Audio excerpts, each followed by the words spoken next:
Euroregione News. Codroipo non cambia. Elezioni a Marchetti. Alle amministrative di Codroipo il 53,43% dei cittadini si sono recati alle urne e hanno determinato il rinnovo del mandato per il sindaco Fabio Marchetti con il 54,17% dei suffragi, di cui il 27,49% dei voti a favore di Forza Italia. Quali sono state le carte vincenti? Abbiamo avuto un'amministrazione che definire concreta è la parola giusta.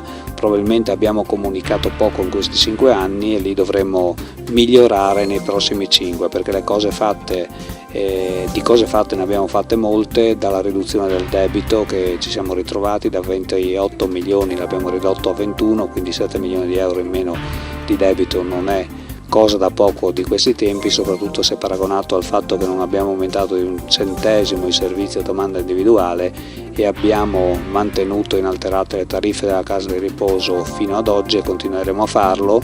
E da ultimo, ma non per ultimo, abbiamo realizzato 89 opere pubbliche per oltre 18 milioni di euro di investimento. Bastino questi numeri per dire come la situazione sia stata gestita nel migliore dei modi e quindi l'elettorato ci ha premiato. Dal Medio Friuli per Euroregione News, Marco Mascioli. I nostri servizi sono disponibili su internet all'indirizzo www.euroregionenews.eu.